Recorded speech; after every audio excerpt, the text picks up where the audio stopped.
ಒಳಗಿರೋನು ನನ್ನ ಮೊಮ್ಮಗ. ಅವನ ಕಡೆಯವ್ರನ್ನ ಹುಡುಕ್ತಾ ಇದ್ವಿ, ಯಾರೂ ಸಿಗಲಿಲ್ಲ. ನಿಮ್ಗೆ ಹೇಗೆ ಗೊತ್ತು ಅವನು ಇಲ್ಲಿದ್ದಾನಂತ? ಅವನಿಗಿರೋದು ನಾನು ಒಬ್ಬನೇ. ಯಾರನ್ನೋ ಭೇಟಿಯಾಗ ಬರ್ತೀನಿ ಅಂತ ಹೋದವನು ಬರಲೇ ಇಲ್ಲ. ನಾನೇ ಅಲ್ಲಿ ಹೋಗ್ದೆ. ಆಗ ಯಾರೋ ಹೇಳಿದ್ರು, ಇಲ್ಲಿಗೆ ಬಂದೆ. ಅವನ ದುಡಿಮೆನಲ್ಲೇ ಬದುಕ್ತಾ ಇದ್ದೆ. ಈಗ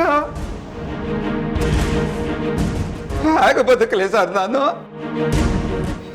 ಯಾಕೆ ಹೀಗೆ ಆಗೋಯ್ತು?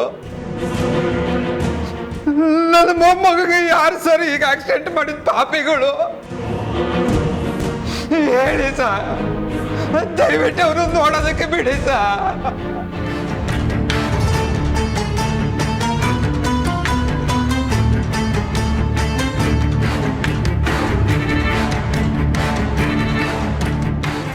ಮಲಗಿದ್ದು ಸಾಕು, ಎದ್ದೇಳೋ. ನಾನು ಬಂದಿದ್ದೀನಿ, ಎದ್ದೇಳೋ. ನೀನು ಎದ್ದೇಳೋದು ನನಗೆ ಬೇಕು, ಎದ್ದೇಳಪ್ಪ. ಏಯ್, ಮಾಡೋದೆಲ್ಲ ಮಾಡಿಬಿಟ್ಟು ಹೀಗೆ ಬಿತ್ಕೊಂಡು ಬಿಟ್ರೆ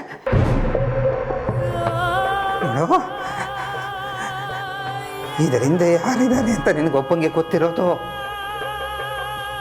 ಎದ್ದು ಬಗಳು. ಈಗಲೂ ಈ ಆಕ್ಸಿಡೆಂಟ್ ನಿಜವಾದ ಆಕ್ಸಿಡೆಂಟೇನಾ ಅಲ್ಲ ಅಂತ ನನಗೂ ಅನ್ನಿಸ್ತಿದೆ. ನಿನಗೂ ಗೊತ್ತದು. ಬಾಯ್ ಬಿಡೋ. ನಾನು ನಂಬಿರೋ ದೇವರು ಹಾಗೆಲ್ಲ ಕೈ ಬಿಡೋದಿಲ್ಲ.